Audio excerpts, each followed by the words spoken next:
உங்கள் வீடு தேடி வரும் அரசு. உங்களுடன் ஸ்டாலின். சாப்பாட்டுக்கே கஷ்டம். தறி ஓடுறீங்க கடன் ஆகி போச்சு. பட்டையில் கடன் கட்ட முடியும். எங்கள் வீட்டுக்காரர் விட்டுட்டு போயிட்டாரு. அது கடன் கட்ட முடியாமல் இந்த இதுக்கு கொடுத்தா காசு 30,000 தான் அங்கே கொடுத்தாங்க. 2000 கொடுத்தேங்க. 2000 கொடுத்தேன். வயசு அப்போ 40, இப்போ 64, 25 வருஷம் ஆகுது. இங்கே கொடுத்து ஒரு 5000 கடனுக்காக கொடுத்தேன். எங்கள் வீட்டுக்காரர் ரொம்ப கடனை வாங்கி விட்டுட்டு போயிட்டாரு. அந்த கடன் கட்ட முடியல என்னால். அதனால அந்த சூழ்நிலையில் நான் கொண்டு போய் நான் கொடுத்தேன். எங்கள் வீட்டுக்காரருக்கு தாங்க கொடுத்தாங்க.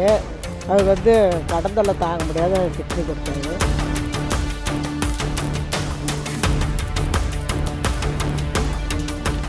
இப்போ 26 வருஷம் ஆகுது நாங்கள் கிட்னி கொடுத்து.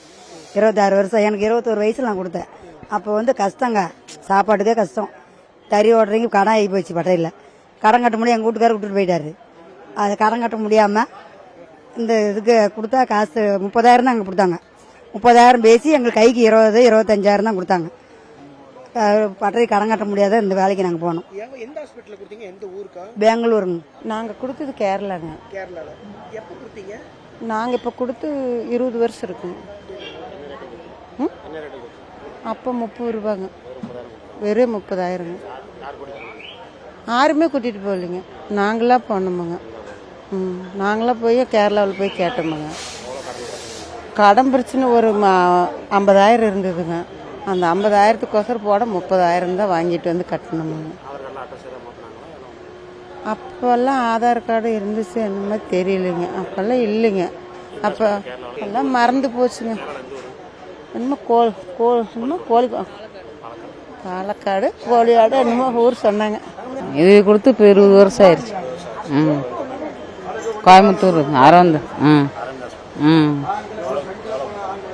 அது என்ன ஒரு 50 ரூபா கொடுத்தாங்க.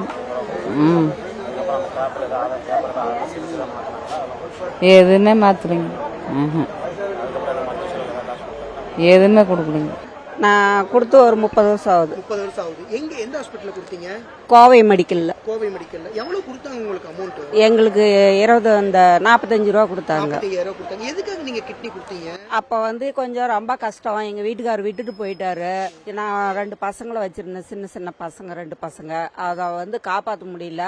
எங்கள் வீட்டுக்காரர் ரொம்ப கடனை வாங்கி விட்டுட்டு போயிட்டாரு. அந்த கடன் கட்ட முடியல என்னால். அதனால அந்த சூழ்நிலையில நான் கொண்டு போய் நான் கொடுத்தேன். அந்த அம்மா இல்லைங்க. அந்த அம்மா செத்து போயிட்டாங்க. அங்க புரோக்கர் மூலியமா தான் போனோம். பழைய மாதிரியே தான் இருக்கும். ஒன்றும் பிரச்சனை எல்லாம் ஒன்றும் இல்லை. ஆனால் இப்போ எங்களால் வேலை வெட்டி செய்ய முடியல. எல்லாம் கை கால் வலி, முழங்கால் வலி இந்த மாரி கை கால் வலியில் இப்போ ரொம்ப கொஞ்சம் குறக்களி பிடிக்குது. கை காலெல்லாம் குறக்களி பிடிக்குது. இதெல்லாம் கொஞ்சம் இப்போதான் ஆரம்பமாக தெரியுது. கடனுக்காக தான் கொடுத்தேன். அப்போ எங்கள் வீட்டுக்காரர் விட்டுட்டு போயிட்டாரு. ஏன் நான் 2 சின்ன குழந்தைங்க, 3 வயசு குழந்தை, 5 வயசு குழந்தைய 2 குழந்தைய நான் வச்சிருந்தேன். அதனால அந்த குழந்தைங்கள காப்பாற்ற முடியல. நான் என்ன பண்ணிட்டு கடனை வாங்கி விட்டுட்டு போயிட்டாரு. எங்கள் வீட்டுக்காரருக்கு தாங்க கொடுத்தாங்க. அது கடன் தொல்லை தாங்க முடியாத கிட்னி கொடுத்தாங்க. அப்போ உடம்புனால ரொம்ப மோசமாக போச்சு. இந்த 3 வருஷத்துக்கு முந்தி வலி தாங்க முடியாத இறந்துட்டாங்க. இப்போ நாங்கள் கடன் நகையாகி போச்சு. நாங்கள் விட்டு போயிட்டோம். வெறும் 75 ரூபா தாங்க கொடுத்தேன். 30 வருஷம் ஆகுதுங்க. இந்த கிட்னி சேண்டு கோயம்புத்தூர் கிட்னி சேண்டரில் கொடுத்தாப்புல. அது புகவுக்கு மூலியமாக தான் போனாங்க. அது எனக்கே தெரியாதுங்க. இந்த மாதிரி போனதே எனக்கு தெரியாதுங்க. 2 நாள் கழிச்சு தாங்க எனக்கு தெரியும். 2 நாள் கழிச்சு தாங்க எனக்கு தெரியும். கடன் தொல்லை தாங்க முடியல. பிள்ளை ஒன்று பையன் ஒன்று. பிள்ளைங்க கட்டி கூட பையனுக்கு எல்லாமே அவங்க இடத்துக்கு போயிட்டாங்க. எங்களால் தாங்க முடியல. கடன் தொல்லை தாங்க முடியல. பேருக்கு பாக்கியம்மா, அவங்க பேர் கோயந்தசாமி, அவங்க தான் எடுத்தாங்க. கஷ்டத்தினால தாங்க கொடுத்தேன். எங்கள் வீட்டுக்காரர் இறந்துட்டு அப்படியே கொடுத்து இப்போ 30 வருஷம் ஆகுதுங்க தம்பி. நான் 1 லட்சத்துக்கு கொடுத்தேங்க. சென்னையில் தாம்பரம் பஸ் ஸ்டாண்ட்ல இருந்து கொஞ்சம் தூரம் போனா அந்த ஹாஸ்பிட்டல், பெரிய ஹாஸ்பிட்டல். எனக்கு வெப்படையில இருந்து ஒரு பையன் மூலியமா தாங்க போனோம். அந்த பையன் புரோக்கர் மூலியமா தாங்க எங்களை பேசி கூட்டிட்டு போனதெல்லாம். அங்கே போய் கொடுத்ததோட சரிங்க. சரி, அப்ப கிட்னி கொடுத்தீங்கல்ல, அப்ப இப்ப உடம்பு வலியெல்லாம் எப்படிக்கா? இப்பெல்லாம் வலி கொஞ்சம் வலியாக தாங்க இருக்குது. இஷ்டமாக ரொம்ப கஷ்டத்தில் தாங்க இருக்கிறேன். 2000 கொடுத்தேங்க. 2000 கொடுத்தேன். வயசு அப்போ வந்து 40, இப்போ 64, 25 வருஷம் ஆகுது கிட்னி கொடுத்து. ஒரு 5000 கடனுக்காக கொடுத்தேன். அப்போ தறி ஓட்டினுங்க.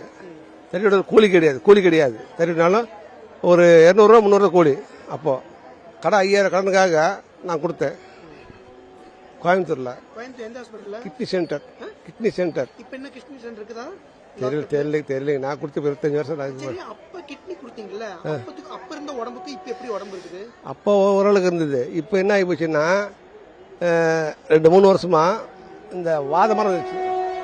வாதம், கை கால் நடக்க முடியாது, வெளியே நடக்க முடியாது. கை கால் வீங்கிக்கும், நடக்க முடியாது. படுத்தவங்க படுக்க முடியாது. இல்லை, டாக்டர் போய் செக் பண்ணுங்க, பள்ளிப்பாளையம் கவர்மெண்ட் டாக்டர் கிட்ட. இது வாதம், சரவாங்கி வாதம் அப்படின்னு சொன்னார். ஆனால் மாத்திரை சாப்பிட்டா கூட உனக்கு இந்த அளவுக்கு இருக்கும், பெருசாவாது. ஆனால் இது வந்து நல்லாவாது. இப்ப நீங்க வந்து கிட்னி கொடுத்தனால ஆச்சு அப்படிலாம் சொல்ல முடியாது. இப்போ என்னன்னா வாதம் இப்போ வந்து 3 வருஷமா. சரி, கிட்னி கொடுக்கறதுக்கான காரணம் என்ன உங்களுக்கு? அதான் 5000 கடனுக்காக கொடுத்தேன் கிட்னிவை. ஆமாம், அது 3-4 நாள் நான் போனேன். வேலை வெட்டி எதுவும் இல்லை, தறி ஓட்ட தான் போயிட்டு இருந்தாங்க. அவர் எங்கள் வீட்டுக்காரரு ரொம்ப கஷ்டத்தில் உடம்பு சரியில்லாத படுத்து கிடந்தார். காப்பாற்றுறதுக்கு எனக்கு எதுவும் வழி இல்லை. எனக்கு ஒரே பொண்ணு. அந்த பொண்ணுக்கு பொண்ணையும் சின்ன வயசுலேயே கல்யாணம் பண்ணி கொடுத்துட்டேன். அப்புறம் எங்களுக்கு 2 பேர் தான். நாங்கள் 2 பேர்லேயே அவருக்கு முடியாத போயிடுச்சு. கிட்னி எவ்வளவு கொடுத்தீங்கம்மா? நான் கொடுத்தது 30,000 தாங்க. 30,000. எந்த ஹாஸ்பிட்டல், எந்த ஊர்ல கொடுத்தீங்க? பெங்களூரு, ஹாஸ்பிட்டல் தெரியுமா? Rack side. பெங்களூர்ல கடனுக்காக தான் கொடுத்தேன். உங்கள் வீடு தேடி வரும் அரசு. உங்களுடன் ஸ்டாலின்.